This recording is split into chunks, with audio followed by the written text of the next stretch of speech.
क्या आप जानते हैं, अंधेरा कभी खाली नहीं होता। जब आप सोचते हैं कि आप अकेले हैं, ठीक उसी पल कोई आपकी गर्दन के पीछे सांस ले रहा होता है। बुजुर्ग कहते हैं कि कुछ रास्ते मुसाफिरों के लिए नहीं, बल्कि भटकती रूहों के लिए बने होते हैं। वैतालगढ़ का जंगल एक ऐसी ही जगह है। वहाँ की हवाओं में फूलों की खुशबू नहीं, बल्कि सड़े हुए मांस की बदबू और सदियों पुरानी चीखें घुली हैं। आज की रात इसी जंगल ने एक नए शिकार को चुना है, एक नाम उज्ज्वल। सावधान हो जाइए, अपने आसपास देख लीजिए, कहीं कोई कोना ज्यादा अंधेरा तो नहीं लग रहा, क्योंकि आज की कहानी सुनने के बाद शायद आपको अपनी ही परछाई से डर लगने लगेगा। अमावस की काली रात थी। आसमान में चांद का नामो निशान नहीं था। उज्ज्वल अपनी गाड़ी को वीरान कच्चे रास्ते पर बढ़ाए जा रहा था। उसे शहर पहुंचने की जल्दी थी, इसलिए उसने मुख्य मार्ग छोड़कर जंगल का छोटा रास्ता चुन लिया था। ये उसकी जीवन की सबसे बड़ी भूल थी। जंगल इतना घना था कि पेड़ों की डालियां ऊपर आपस में जुड़कर एक काली गुफा जैसी बन गई थीं। अचानक वातावरण बदल गया। हवा में एक अजीब सी ठंडक घुल गई, ऐसी ठंडक जो हड्डियों तक चुभ जाए। गाड़ी की रफ्तार अपने आप धीमी होने लगी। उज्ज्वल ने गति बढ़ाने की कोशिश की, लेकिन गाड़ी ने जैसे आगे बढ़ने से मना कर दिया। खड़खड़ खड़खड़ इंजन ने एक अंतिम हिचकी ली और गाड़ी सन्नाटे के बीचों बीच बंद पड़ गई। चारों तरफ सिर्फ झींगुरों की आवाज और दूर कहीं कुत्तों के रोने की ध्वनि थी। उज्ज्वल ने गाड़ी से उतरने का साहस जुटाया। उसके पास रोशनी के नाम पर सिर्फ एक छोटी सी टर्च थी। जैसे ही उसने पैर जमीन पर रखा, उसे महसूस हुआ कि जमीन गीली है। उसने नीचे रोशनी डाली। वो कीचड़ नहीं था, वो गहरा लाल रंग का गाढ़ा तरल था, खून। तभी जंगल की गहराइयों से एक आवाज आई, छन छन छन। ये पायलों की आवाज थी, धीमी लेकिन स्पष्ट। कोई उसकी तरफ आ रहा था। उज्ज्वल का गला सूख गया। उसने कांपते हाथों से रोशनी को आवाज की दिशा में घुमाया।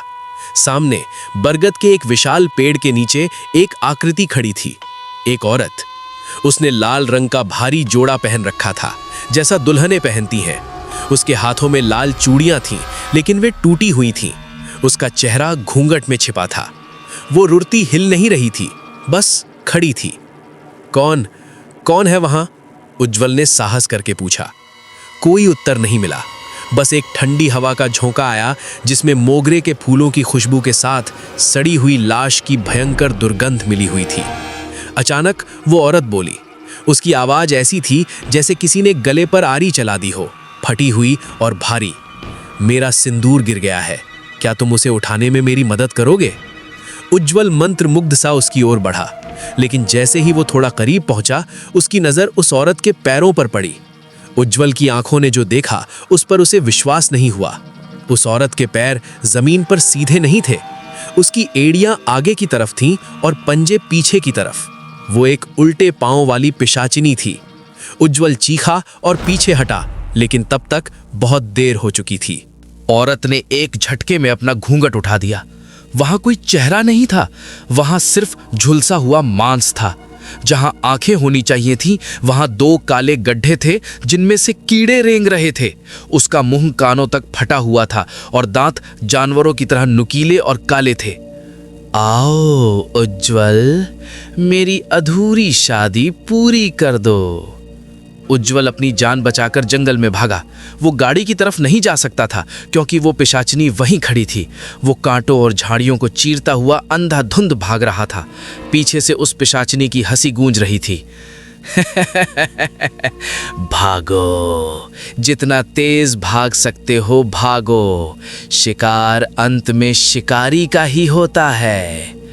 भागते भागते उज्ज्वल एक पुराने टूटे फूटे महल के सामने पहुंचा। दरवाजे सड़ चुके थे। वो अंदर घुस गया और भारी किवाड़ बंद कर लिया।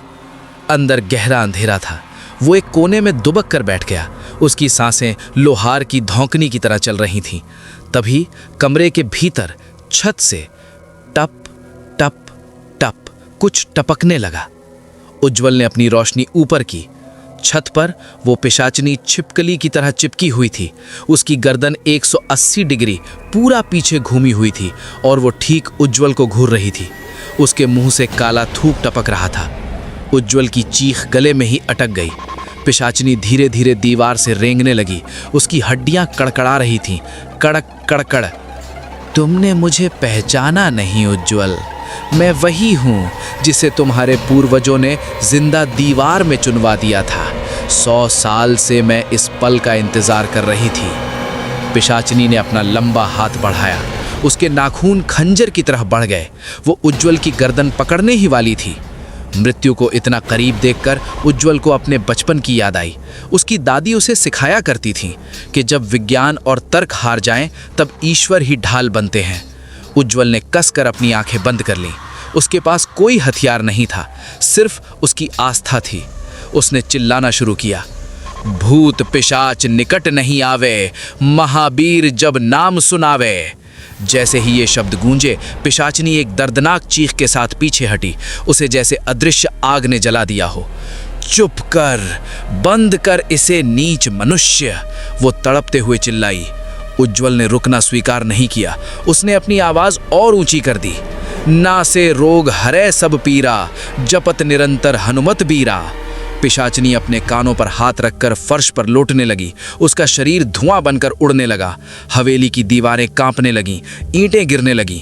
उज्ज्वल ने देखा कि पास ही पूजा का एक पुराना स्थान था जहां एक त्रिशूल गड़ा था। उसने दौड़कर वो जंग लगा त्रिशूल उठाया और पूरी ताकत से पिशाचिनी की छाती में घोंप दिया। जय बजरंग बली। एक भयंकर विस्फोट जैसी आवाज हुई। नहीं। पिशाचिनी का शरीर राख बनकर बिखर गया। उसका काला धुआं चिमनी से होता हुआ आसमान में विलीन हो गया। एक भयानक सत्य, उज्ज्वल बेहोश हो गया था। जब उसकी आंख खुली तो सुबह हो चुकी थी। सूरज की किरणें खंडहर के छेदों से अंदर आ रही थीं। वो जीवित था। उज्ज्वल लड़खड़ाते हुए जंगल से बाहर निकला और मुख्य सड़क तक पहुंचा। एक बैलगाड़ी वाले ने उसे लिफ्ट दी और शहर छोड़ दिया। घर पहुंचकर उज्ज्वल ने राहत की सांस ली। उसे लगा बुरा सपना खत्म हो गया। वो सीधा स्नान घर में गया ताकि अपने शरीर से जंगल की गंदगी साफ कर सके। उसने नल चलाया और मुंह पे पानी के छींटे मारे। जैसे ही उसने तौलिए से मुंह पोंछा और सामने दर्पण में देखा, उसका दिल धड़कना बंद हो गया। दर्पण में उज्ज्वल का अपना प्रतिबिंब उसे नहीं देख रहा था। उसका प्रतिबिंब मुस्कुरा रहा था, एक शैतानी मुस्कान। और प्रतिबिंब के पीछे अंधेरे कोने में वही लाल जोड़े वाली दुल्हन खड़ी थी। दर्पण वाले उज्ज्वल ने होठों पर उंगली रखी और धीरे से फुसफुसाया, मैं बाहर नहीं गई उज्ज्वल, मैं तुम्हारे साथ तुम्हारे भीतर आ गई हूँ। स्नान घर का दरवाजा अपने आप धड़ाम से बंद हो गया और अंदर से सिर्फ उज्ज्वल की दर्दनाक चीख गूंजी, जो हमेशा के लिए उस घर में कैद हो गई। बुराई कभी मरती नहीं, वो बस स्थान बदल लेती है।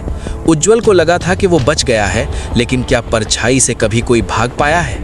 अगली बार जब आप दर्पण में देखें तो ध्यान दीजिएगा, क्या आपका प्रतिबिंब सच में आपकी नकल कर रहा है या वो अपनी बारी का इंतजार कर रहा है? ऐसी ही खौफनाक कहानियों के लिए जो आपको रात भर जगाए रखेंगी, इस चैनल को अभी सब्सक्राइब करें और कमेंट में न्यू स्टोरी बताएं। मिलते हैं अगली वीडियो में एक नई दहशत के साथ। तब तक पीछे मुड़कर मत देखना। शुभ रात्रि।